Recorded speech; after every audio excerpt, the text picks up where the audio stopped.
I, a female teen, was in hospital until a few days ago because of my heart. I was born with a heart condition and I got sick again a few weeks ago. I had surgery and now I'm recovering and already doing way better. While I was in the hospital, I had a fight with my mom and her husband, but mostly my mom, and I needed some perspective on whether I was wrong or not. Some background. My dad was in an accident when I was 6. He suffered terrible brain damage and was not the same person he used to be. He's not able to take care of himself. He needs a wheelchair and he had to learn to talk again, but that came slowly and after a lot of years.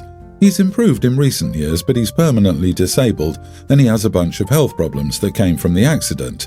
My mom and dad were married when the accident happened, but after dad was made permanently disabled, my mom divorced dad. He's taken care of by my uncle, his brother. Mom told me it was in our best interest to move on. My mom ended up marrying a guy named Jason. When she told me she was dating him, I called her a bunch of names and didn't take it well. I also didn't take the news of the divorce easily either. I was so angry. Mom told me it was better for us. So Jason moved in and they got married. Then we found out he had a preschool boy. He didn't know and she moved in. Then Mom and Jason had 2 kids together. One big issue I have is that my mom expected me to see Jason as my new dad, and she encouraged me to let dad go and rely on Jason instead. She tried to cut me off from dad, but the courts didn't like that, and even though he doesn't have custody where I live in his house, I get to see him several times a month per the courts. My mom thinks I would be healthier and better if I let Jason be my dad. Jason told me a few times about how much it offends him that I would rather have someone who can never be a dad to me again over him. I'm not very close to my stepsister or half-siblings either. I know none of this is their fault, but I don't spend much time at home, and I don't want to be around them because it means being around either Mom or Jason. So anyway, when I was in the hospital and they told me about the surgery, I called my uncle and asked if Dad could come and see me and be there for some of it. My mom didn't like that, and she told me she didn't want the other kids to see my dad because of the way he was. I told her they didn't have to see him, but I wanted to. My mom told me that meant my siblings couldn't be there, and I told her I would rather have my dad than them there, that he's my dad. I told her I would pick Dad over her and Jason too. I told her she might have declared him worthless because of his disability, but he will always be my dad, and she better accept it or she'll lose me. My dad was with me before surgery and when I woke up. Mom is still angry about what I said. She held on to it until I got home from the hospital, but she said my siblings felt so rejected by what I said. Am I the idiot?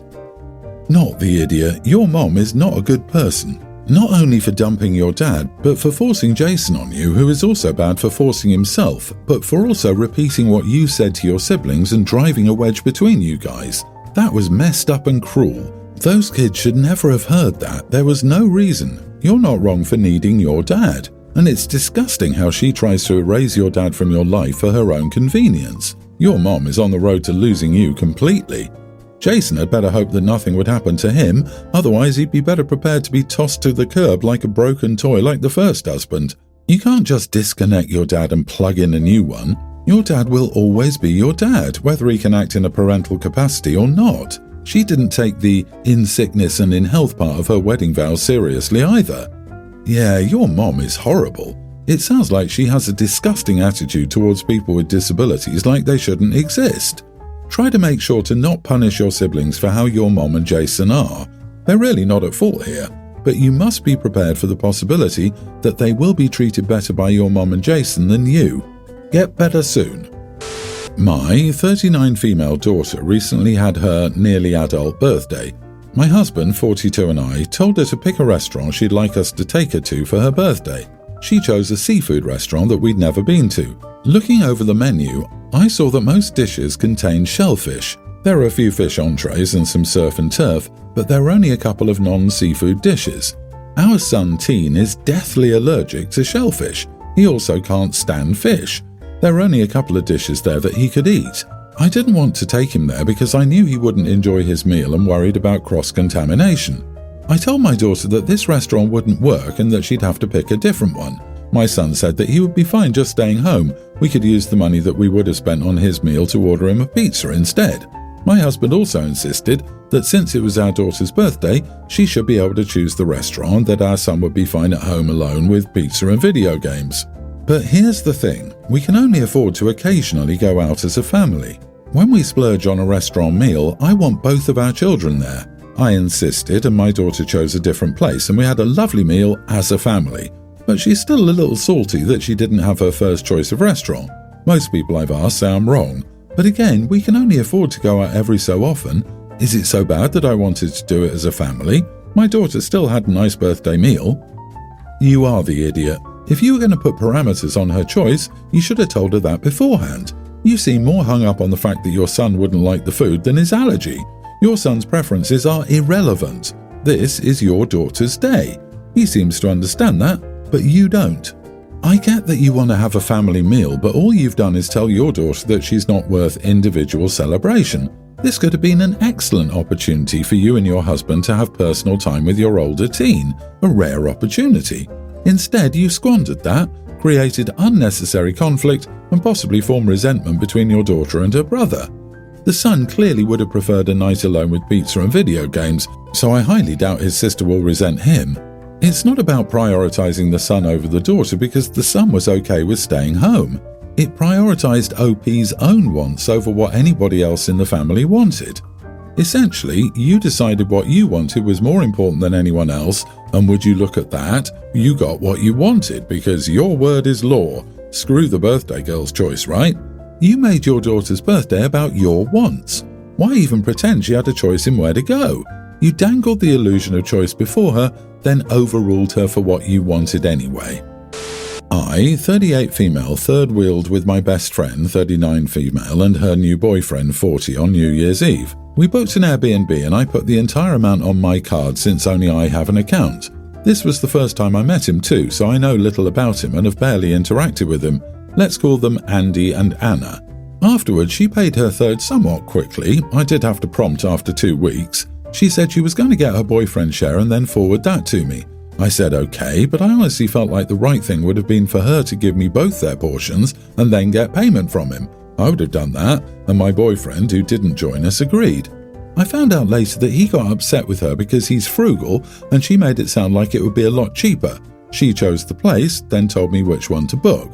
Anyway, they had a fight, and then she said she was going to wait for things to cool down before broaching the subject of payment again. Once again, I'm annoyed because I felt like it should have been her responsibility to cover for him ASAP instead of putting me in this weird position where I had to wait for him to pay her and then for her to pay me. It's like playing telephone with money, and I'm just hanging in limbo. They've been fighting a lot, so the payment topic got quickly left in the dust. It's been 2 months, and they've both forgotten about it. I reached out to her on Sunday, early March, and she was shocked to realize that it still hadn't been paid.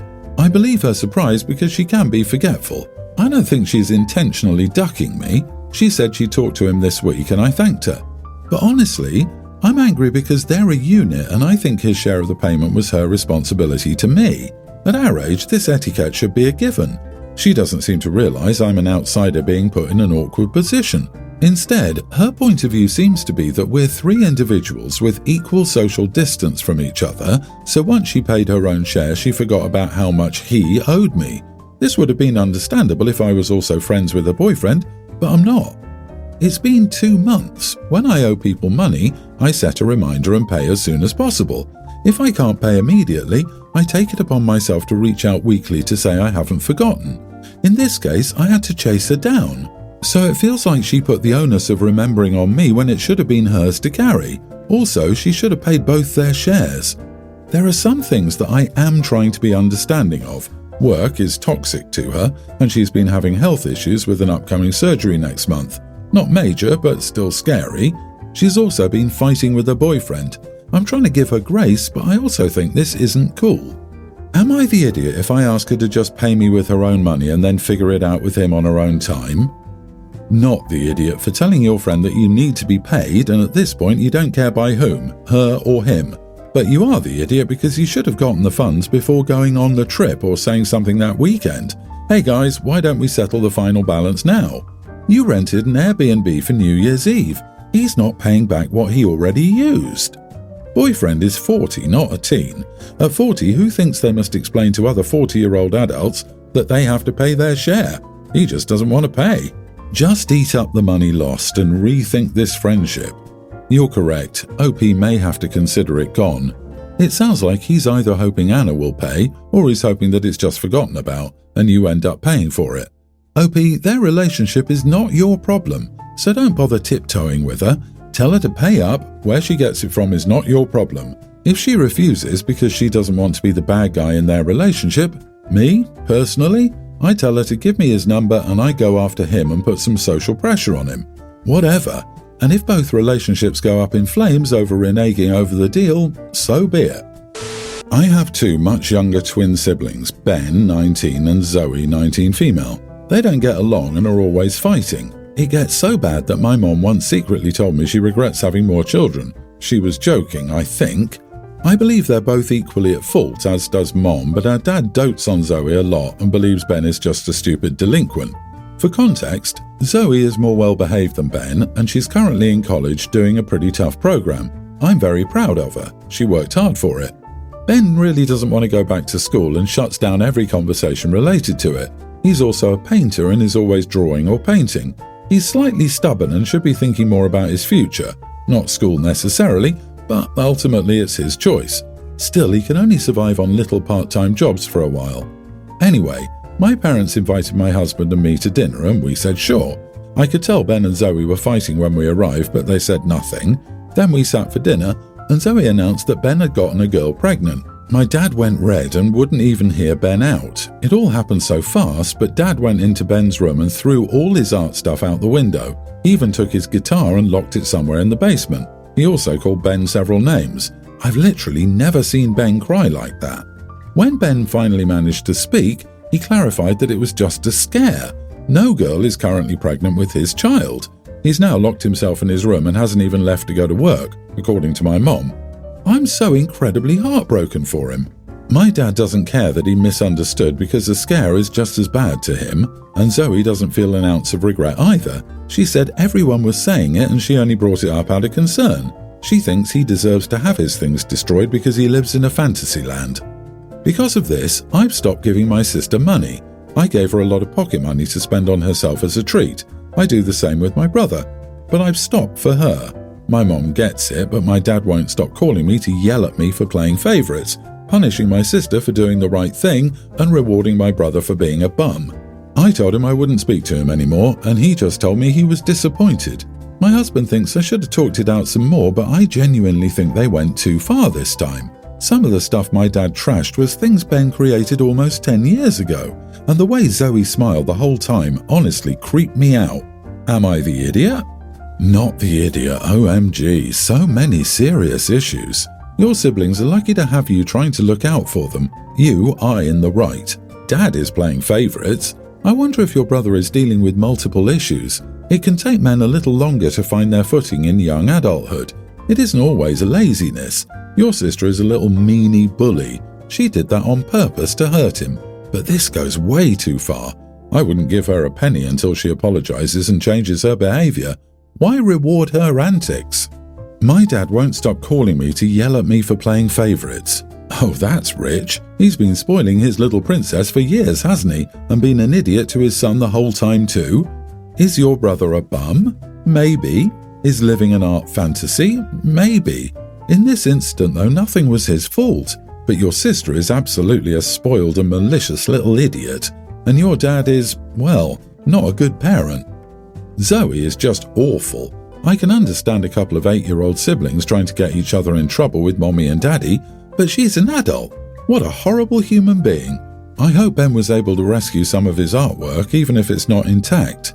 I wonder if there's any possibility Ben could stay with OP for a while if they put a plan in place for him to become self-sufficient. Getting out of that house and away from those people may be all he needs to get his head straight and figure out what he wants to do. He can't keep living in that house forever, working part-time jobs. I, 25 male, and my girlfriend, 26, were together for about a year. I decided to break up with her after learning some uncomfortable things about the before we were exclusive. We had a long flirt and talking phase for about 3 months. We went on several dates and mostly texted online. In the last month of that phase, she seemed distant and dodged questions from my side about the relationship. I told her we're 3 months into the talking phase, have been to dates, and we should decide if we want to go forward. She always dodged these kind of questions. After being distant for a while, she returned to her old self and told me we should be exclusive. I agreed. Last week, I learned from one of her friends what she'd been doing during that distant period. Apparently, she was talking to another guy and pushing to get him. The guy hooked up with her and ghosted her. I think that explains why she was distant and came back randomly. Call me insecure all you want, maybe I am, but it feels wrong to me. I was the second choice according to this story. Was I no different than a spare part? I talked to her about it and consulted with my friends. She and her girlfriends told me she hooked up and talked to other guys but ultimately chose you. You are the prize and you should be happy. Women tend to choose the best one among their opportunities and you're the best. I cannot even comprehend that logic. In the end, I decided to break up and people told me I did wrong. Am I the idiot? Not the idiot. Would she be with you if the other guy hadn't ghosted her? I'm thinking no.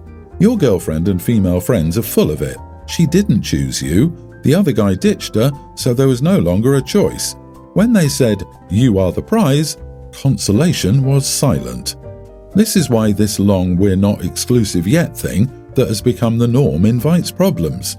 In my view, if you go on a third date, you should be exclusive and not try different people for months on end. The same goes for "we're on a break." You break up or you don't. If we break up, I don't want to see your face anymore, although we can be amicable. An ex is an ex for a reason. Old-fashioned maybe, but whatever.